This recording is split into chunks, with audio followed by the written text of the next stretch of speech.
this exam is going to be long. So it's not like any other technical exam that is going to end in a year or two. So even with respect to a lot of, one might be very intelligent, might be very top ranker in the universities, but UPSC is a great leveler. I think it humbles everyone, and that has been my greatest learning. So all my 3 successful prelims have been only when I've written a lot of mock tests for prelims. So this is something I will highly recommend. For example, my first successful prelims came when I wrote 100 mock tests. So that is something, it might seem like an exaggeration, but something that has worked for me and even for other toppers as well. I especially followed the monthly compilation of Visions. This is something I will very grateful to Vision, because I like the way it was formatted, and even the boxed text that was given.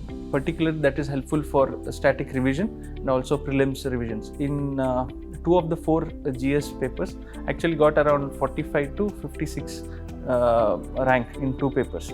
So this is something I felt like, because Abhyas is written by a lot of toppers and it has a huge following.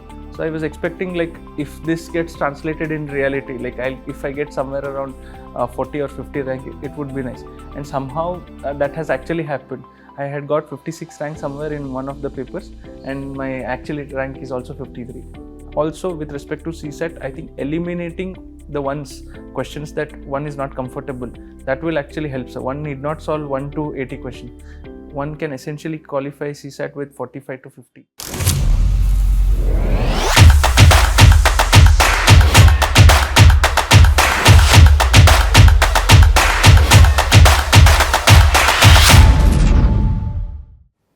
Hello everyone, welcome to VisionIAS Toppers Talk series.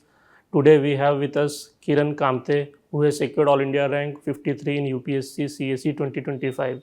Today he will be sharing his journey, his experiences and his approach that helped in securing this rank. Hello Kiran. Thank you, sir. Welcome to VisionIAS. Thank you so much. And many congratulations on your success. Thank you again. So Kiran, how was that feeling of finding your name in the first page of UPSC's PDF? This is like very happy, sir, very relieved, but I'd never imagined like it will be on the first page. So that is something I've always prayed, like, because this was my 6th and final attempt. I just hope to see my name at least in some rank, even if it was the last name in the list. I would be very happy. But I think God has better plans, and He blessed me with 53, sir. Oh, that's amazing, Kiran. Yes. Kiran, for the benefit of our viewers, can you give your background and academic background in general, briefly? Yes, sir. I graduated in civil engineering from Gokte Institute of Technology, Belagavi, in 2018, sir. So after that, I went for GATE coaching in Hyderabad, and also a year in civil engineering services. So it was only in March 2020 that I shifted to civil services preparations. So thereafter, I've given 6 consecutive attempts at the UPSC CSE, and I had written 3 mains and 2 consecutive interviews last 24 and 25, and 1 final successful attempt this year. Okay. So Kiran, being a civil engineering, right? What was your motivation to go for civil services? So the dream of civil services was beyond even like well before my graduations. So I think that dream was actually implanted by my father during my 9th and 10th standard. So he would just tell me about the roles and responsibility of civil servant, and this is what you can contribute to the society. So that is how it started. But thereafter, during graduation, I think somewhere it got deviated because of the technical awareness that I got. So I was exposed to GATE and engineering services. So a couple of years after graduation, I spent my time preparing them.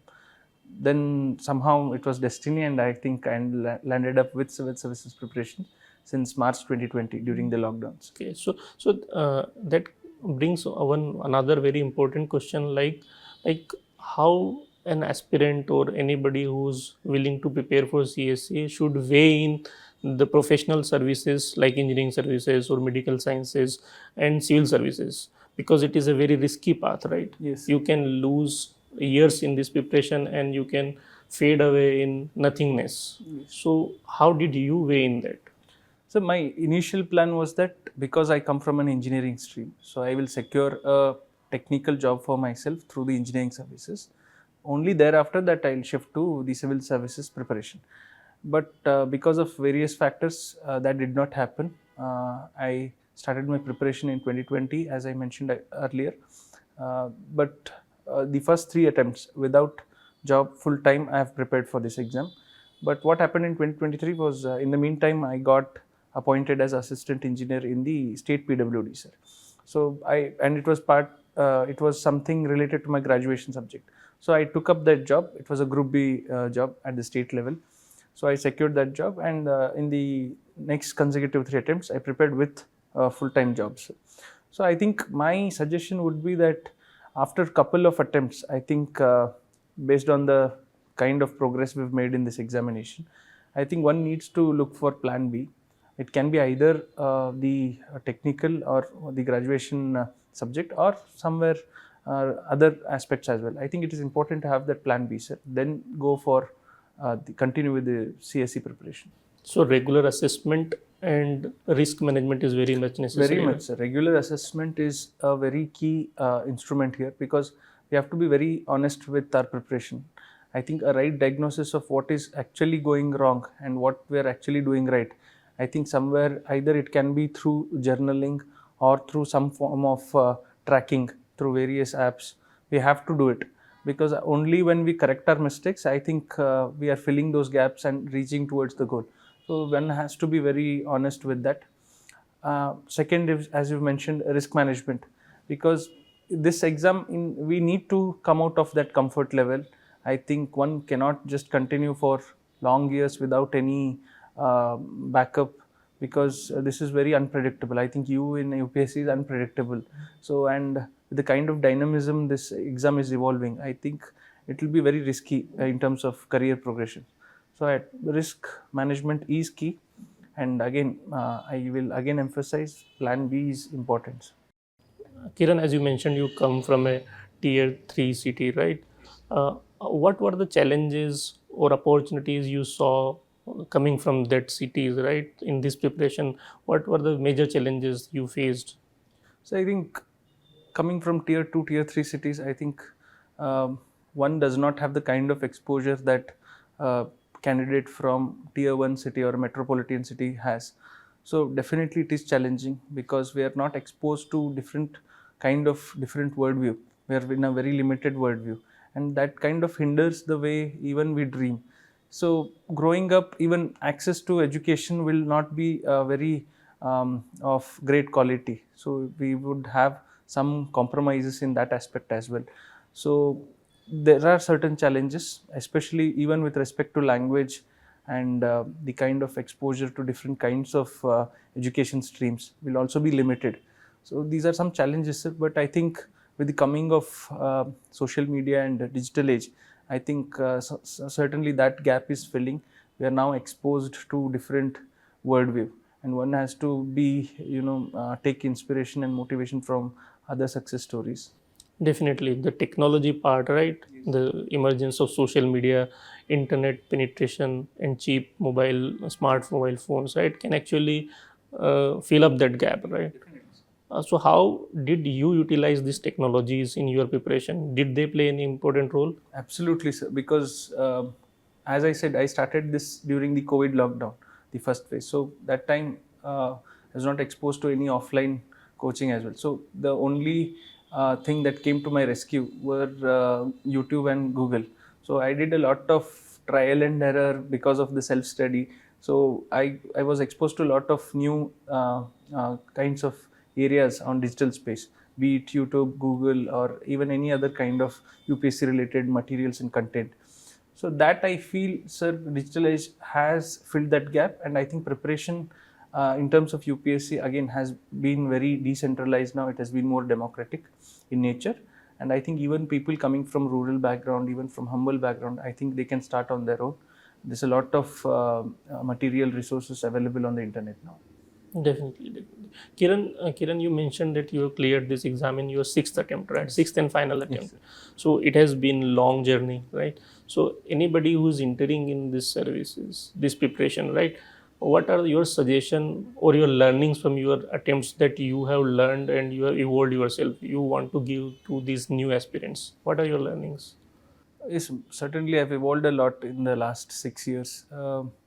Some of my learnings would be that this exam is going to be long. So it's not like any other technical exam that is going to end in a year or two. So even with respect to a lot of, one might be very intelligent, might be very top ranker in the universities, but UPSC is a great leveler. I think it humbles everyone, and that has been my greatest learning. So success is not a very guaranteed end here, sir. So even with lot of practice, lot of hard work, things can go wrong. So one needs to have a lot of patience. That is one, sir.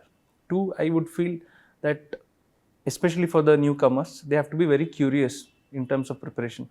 That is something I always tell my juniors as well, or to some of my peers as well. So having that kind of curiosity of learning new things, one should not just look at the number of pages I have to read on this particular day, number of tests I have to read. That cannot be in a very quantified way. It has to happen in a very organic, natural way. And that sense of curiosity and the eagerness to learn new things, I think that will take one in a long way, sir, because this will take long years to it may into actually turn into fruits. So that is one more, sir. And I think preparation in UPSC is not prelims preparation. When someone says I'm preparing for UPSC, it has to be mains. Prelims will ultimately be a subset of mains. So mains preparation is something I will advise a lot to start off with. So any particular topic, I think students have to look it from a mains perspective. This is the introduction, this is the body, conclusion. I think all of the topic has to be only reviewed through that lens. I think that will ultimately help. And fourth would be this exam, all the three stages, prelims, mains and interview, completely different, requires three different skill sets. So prelims is more of practice and objectivity, accuracy, and you pass that and you have mains, which is again a completely different ball game. Here it's more about hard work, a lot of rigorous answer writing and creativity. There's a huge scope for creativity, especially essay, ethics, and even the optionals. So that is a difference. In terms of interview, again, if prelims and mains is about more reading, now all that is now again changed. Here it's more about speech, the vocabulary, and the brevity of words in terms of expression. So in the sense, showing a lot of maturity and sensitivity in answers. So that would be my advice. This exam is a very completely different exam.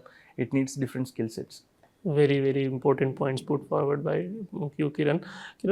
If I were to ask you, like, what are the 2-3 major changes that you made in this year which made this incredible success? If you have to point out those 2-3 changes. Definitely, sir. I feel all my first 1 to 5th attempt were completely different, and 6th attempt was completely again totally different.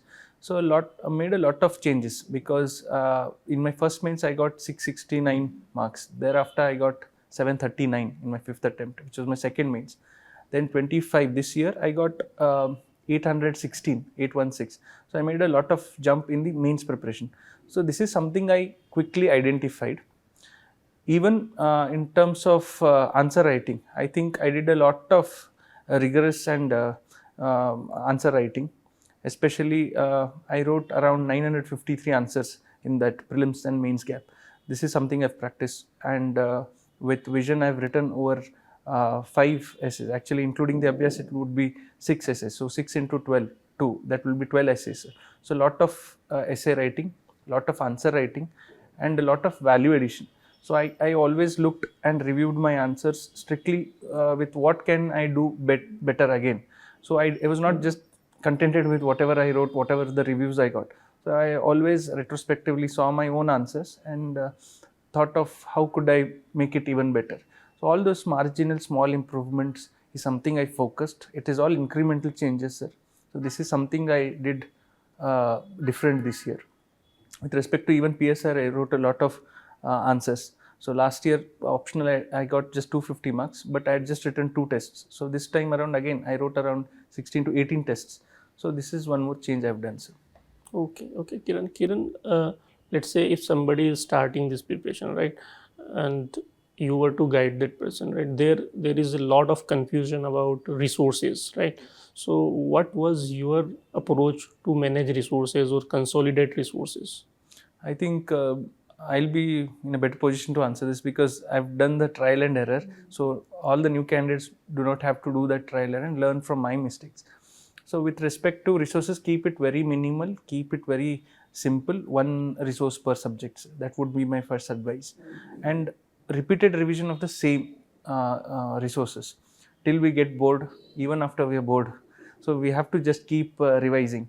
That sense of contentment should not happen because success lies beyond that boredom, sir. I feel only then we'll be able to be successful in this exam. So limited resources, lot of revision, and lot of tests, sir. So, and also I feel not chasing too many resources at the same time, not chasing behind too many institutions. Keep it simple, one test series and one resource per subject, and a lot of answer writing and prelims test series. This is something I will advise. So in short, it will be about limiting your resources, Yes. revising that multiple time, and putting the effort in practicing Practice, yes. and assessing that, Perfect. right, where you are moving Yes, towards. sir. Right? So moving on to another aspect, right? Kiran, you mentioned that your optional is PSIR, right?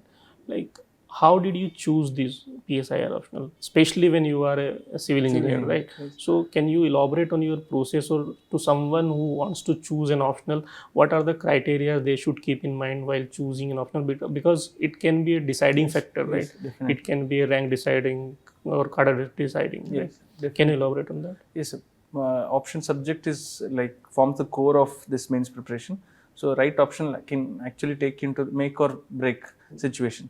So with my case, I give 3 mains. The first mains I actually wrote with civil engineering optional. As I said, because of the GATE and engineering service preparation, I was comfortable taking it. But somehow it did not translate into marks, sir, compared to the humanities subjects.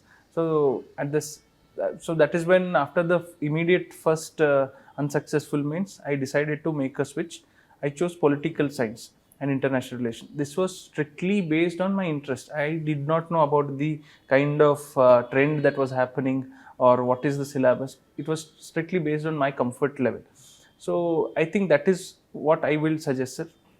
If there are multiple criteria, first has to be your own interest in the subject, sir. Second has to be that trend analysis, etc. That should not be the primary criteria, because we spend a lot of our time with optional subject.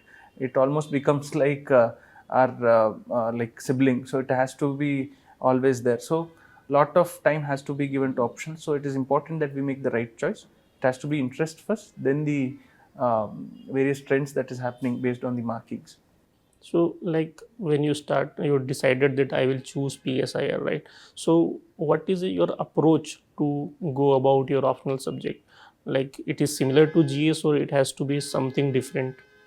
Um, yes, I think this is an important aspect that you've raised here, because GS is more objective in the sense we can make a lot of improvements in GS with respect to lot of ready-made content is available. I think with a lot of value addition that is already available with toppers copies and other value addition material, it's easy to improve GS marks. But with respect to optional, I think it's not that straightforward.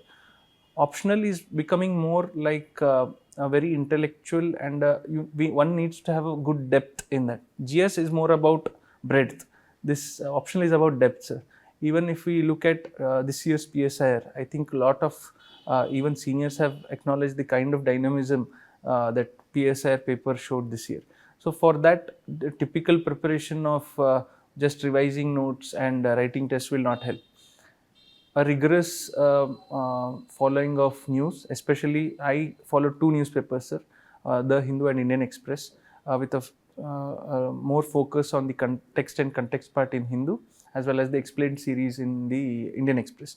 So newspaper reading will actually play a larger role in optional, sir. And at the same time, I think the kind of answer writing also, because in GS we are more in terms of pointers we are writing. In optional it is not the case. We should be writing in more of literary form, so in paragraphs. So that is something, and also the cohesion we have to maintain in optional writing. In GS we can write, we can jumble our points back and forth, but that cannot happen here. It has to have some logical sequencing. So for that to happen, a lot of reading is required. Only then that will translate into very good answers in PSIR or optional subjects. So in short, like we for optional we have to go in lot deeper, and we have to have subject specific knowledge. Yes, right? sir. And it has to be again practice very much. Yes. Moving on to another aspect, like Kiran, what is your approach of like prelims specific preparation? Like when you are appearing in prelims 2-3 months before, what was your approach?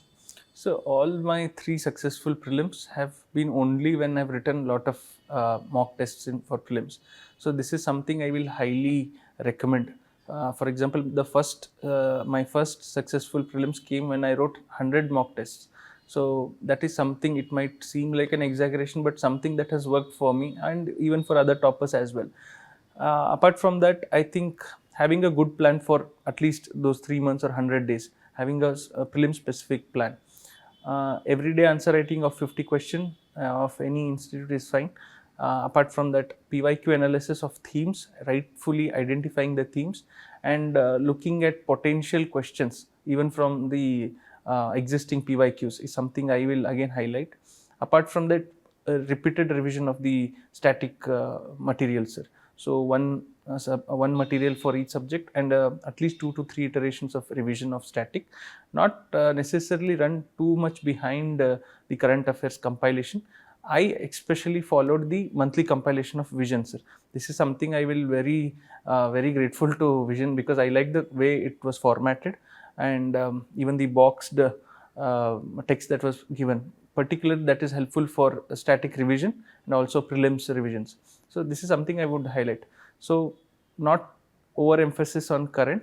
I think if I had to study for 10 hours during prelims, I would put 8 hours for static, 2 hours for currents. Thank you for highlighting that VisionIAS magazine. Actually, a lot of efforts and research go into that. It is not just compilation of news, and there is a lot of people involved in there. So moving on to another aspect, like this current affair, right? It becomes very difficult and tricky business sometimes. People find it very difficult to integrate that current affair knowledge with the static knowledge. How did you manage that? Sir, that integration actually is, as you mentioned, very tricky, because we can read a lot of current affairs, we can have that knowledge of static portion, but integrating that becomes a challenge for many. What I especially did, I think that challenge can be better addressed when we are reading newspapers and then supplementing it with the current affairs magazine. Why I mentioned current affairs monthly magazine is because we can understand how a particular topic evolved. That is something that fails to be done during the compilation. Compilation is just like it has been all the year round knowledge is compiled. So we necessarily do not understand how a particular topic evolved. So that is where monthly magazine will come in handy, and newspaper has to be the primary source for current affairs, supplemented with the magazine, monthly magazine. So then we will be better understanding how a particular static topic evolved. I feel current affairs is nothing but the static part in motion. So if we read a lot of let's say I'll take an example. If there's a topic on governor, we have in Lakshmikant we read rigorously, but current affairs is nothing but how his role is evolving in dynamically in the current aspect. So that is what I would like to add, sir. So after that, I think that integration becomes very easier. That's very well put, Kiran. Actually, that is like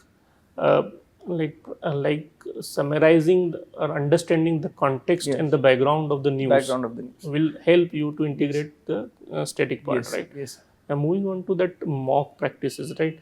You mentioned that you utilize Abhyas also, right? VisionIAS simulator, right? Yes.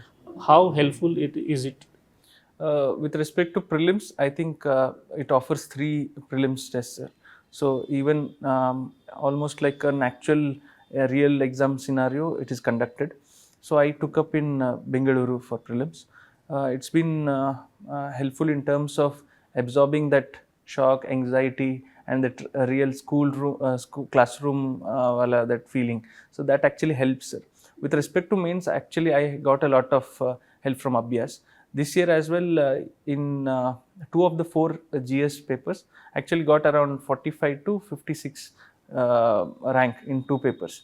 So this is something I felt like, if because Abhyas is written by a lot of toppers and it has a huge following. So I was expecting, like, if this gets translated in reality, like if I get somewhere around 40 or 50 rank, it would be nice. And somehow that has actually happened. I had got 56 rank somewhere in one of the papers, and my actual rank is also 53.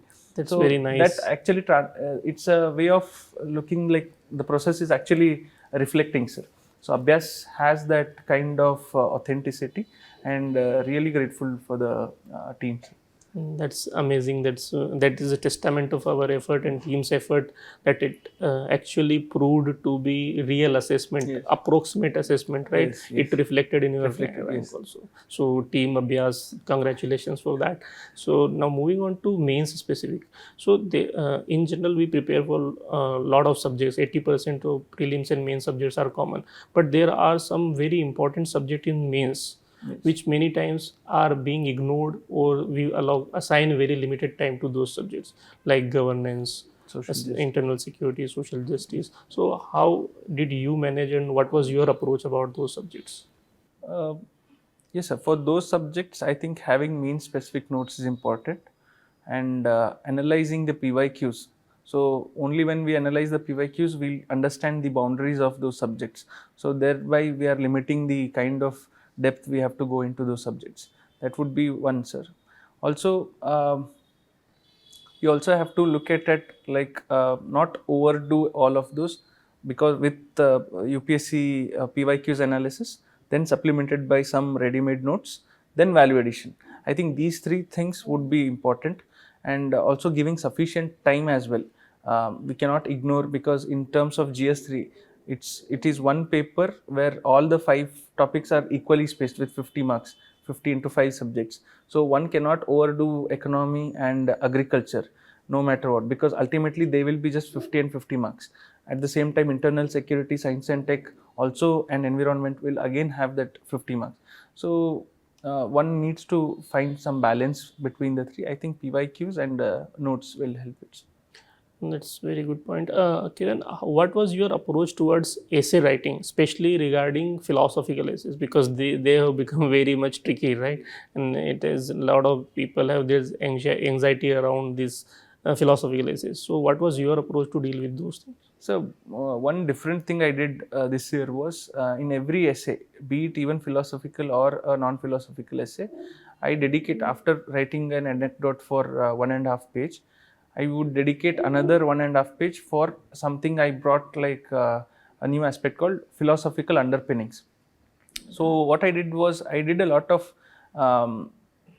research on some philosophers, like English philosophers or even Indian philosophers, got some ideas of them, made some short notes out of them, or quoted their works as well.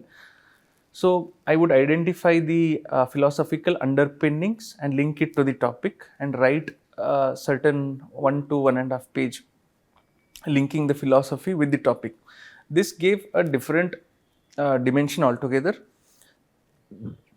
and at the same time, it also made that essay look a little more. I added that philosophical depth.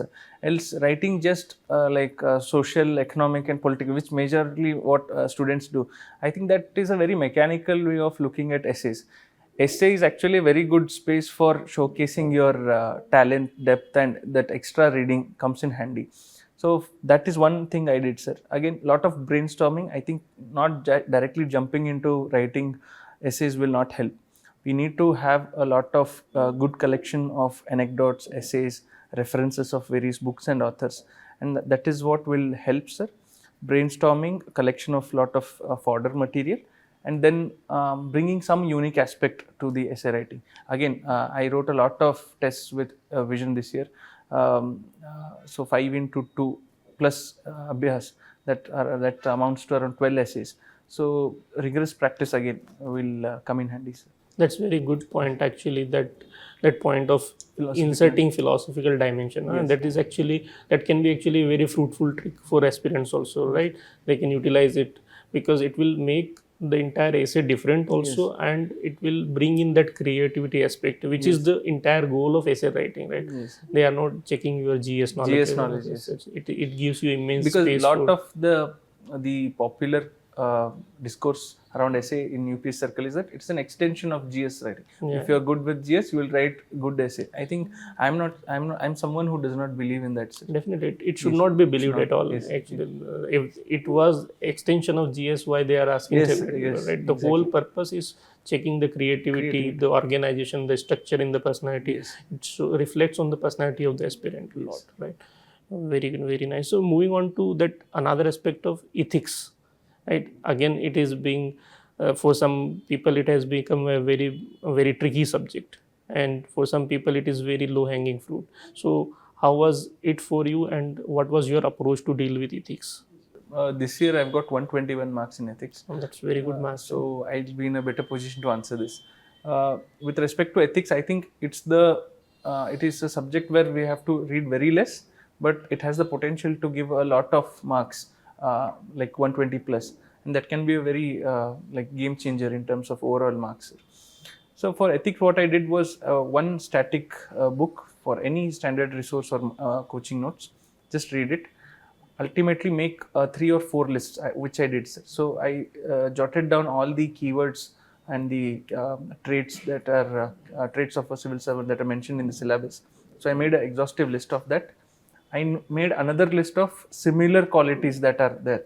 So another list. Then I made standard definitions, which I felt I can recall in the actual exam scenario. Not very fancy, not very rosy definitions. Something I could actually write under pressure in the exam scenario. So that is something I did. The third list. Fourth was a lot of quotations around those characters and qualities.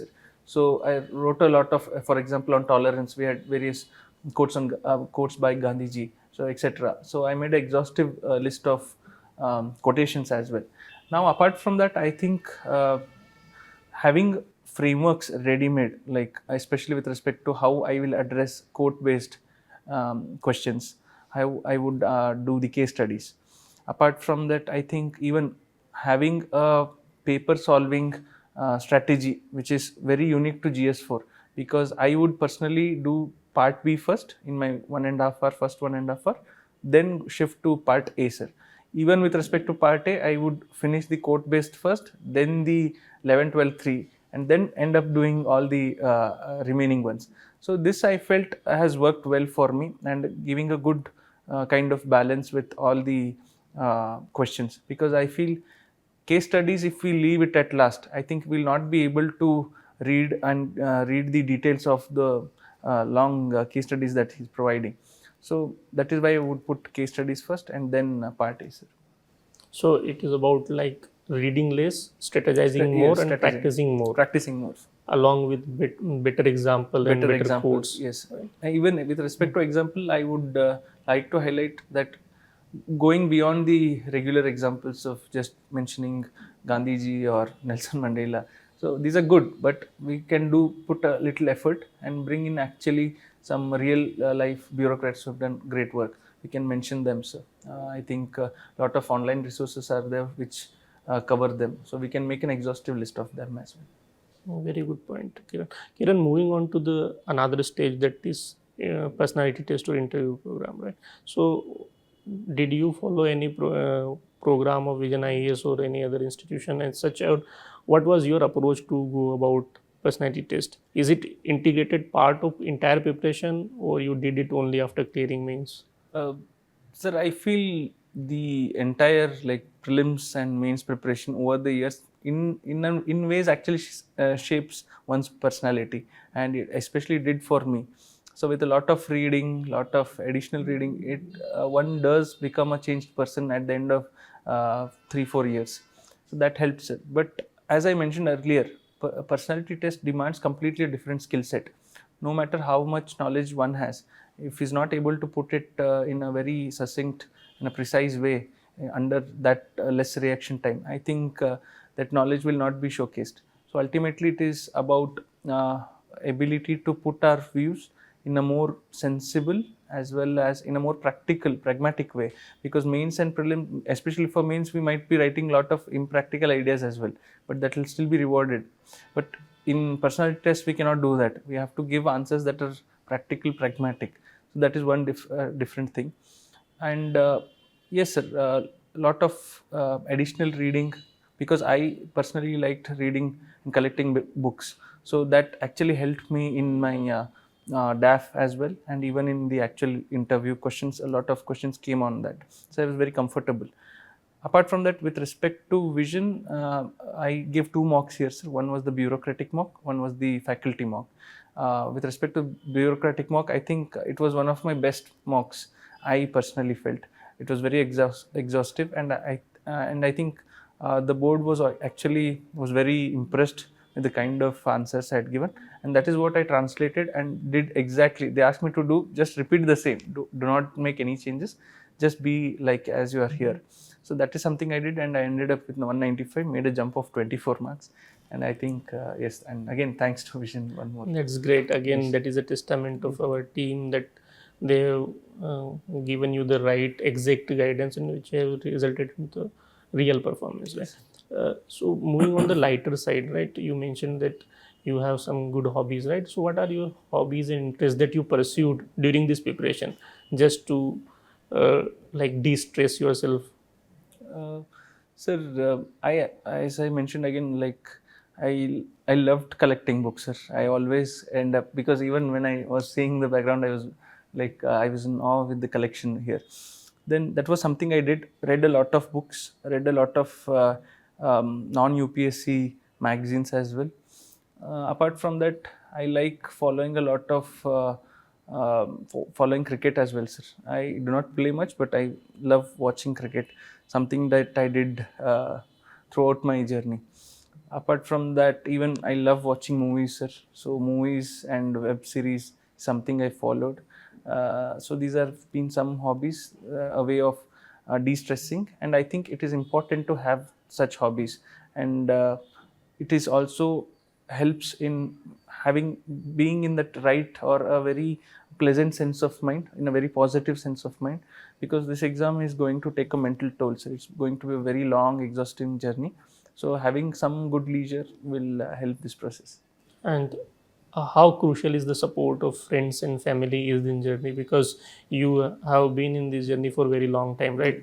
So it is very crucial to get support from your Yes. loved ones, right? Yes. So how was their role? Yeah, family is the foundation. So without family support, one cannot come this far.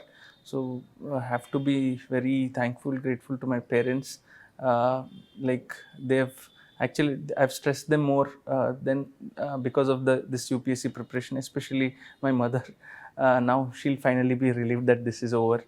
I have to thank my friends as well, my colleagues, and also my wife. She's been very supportive. She's shared all the burden and failures in equal share. So yes, sir, a lot of family support. Very grateful. Ultimately, God's grace as well. It was all worth it, right? Yes, it was all worth it. Another very critical aspect of this journey is, Kiran, is that apart from your academic stress and all those things, there is a very high risk of mental instability or emotional traumas or heartbreaks, right? So how were you able to manage this mental wellness of yourselves? This is actually a very important aspect that you highlighted, sir, because uh, the failures that we face in this exam is actually, it takes a lot of mental toll. One becomes very insecure, very underconfident in the process. The kind of inferiority that one faces, I think, especially with the kind our peers excelling in their other careers. So when we compare all of that, it does take a toll. It does have some kind of insecurity. So it's important to, that's why I feel it is important to be very honest with the preparation, sir. One cannot be living in that bubble that I am doing good, irrespective of he's not doing, or but he'll still be in that bubble. So it's very important to be very honest with the kind of preparation we are, kind of efforts we are putting. At the same time, as I mentioned earlier, having good leisure, some kind of hobbies, at least in everyday or a weekly basis, and having some rewards for all the weekly targets that we've accomplished. So rewarding ourselves weekly or every fortnight is something that I did, and that is when one can be in a very good shape and a positive sense of mindset, sir. That's a nice way to manage that mental stress. In fact, recognizing that issue of aspirants, VisionIAS has started Student Wellness Center. We have it functional for last 2-3 years. We have expert psychologists sitting here to provide support. In fact, anybody who is either from the Vision ecosystem or outside the Vision ecosystem can register a session, can come from offline session also, and they will be guided by our expert psychologist. Right, it is very good initiative. Wonderful initiatives. Because it is very critical thing. Critical, right? very crucial. So moving on to the last question, right, Kiran, what are your advice or tips to those students who are either starting their preparation today or this year, or are writing this year's prelims? So your tips. Sir, one would be that have a paper solving strategy and that has to be distinct for both GS and CSET. Knowledge is one part. Having read all the resources, I think most of them would have done it, and that is not the actual difficult part. So the difficult part happens when you are entering the examination hall, and in those initial 5 to 10 minutes. So even the most even veterans, not just beginners, face that anxiety in the initial 5 minutes. So if one has that ability to absorb that shock and not just be impulsive and just start solving the paper and maintain that temperament, I think it's easier to clear prelims. Prelims is just about absorbing that initial few 5 to 10 minutes of shock. So I would advise candidates to just map the kind of subjects in the 1 to 100 questions. So we just write what are the subjects that are there in the first few. So that will help them locate and map the subjects where they're located in the question paper, and also in the sense also absorb the various kind of bouncers or the new kind of question framing that UPSC comes up. So one can absorb them. So this would be my some tips to the newcomers. Also with respect to CSET, I think eliminating the questions that one is not comfortable, that will actually help. So one need not solve 1 to 80 questions. One can essentially qualify CSAT with 45 to 50. 45 is enough, sir. So for that to happen, I think identifying the questions that one is comfortable in his areas. For example, for me, it was always English comprehension, reasoning, and then quant. So identifying one's own weaknesses and strengths and working around them will help, sir. Thank you for this detailed tips and suggestions to the newcomers and those who are writing prelims this year.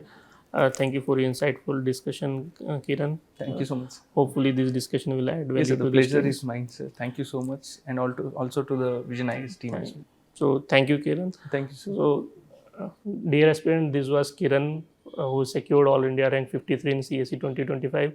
We thank him for his detailed discussion and insightful strategy sharing with all of you. We definitely sure that it will going to help you in your preparation, strategizing your own approach to deal with UPSC CSE. Thank you.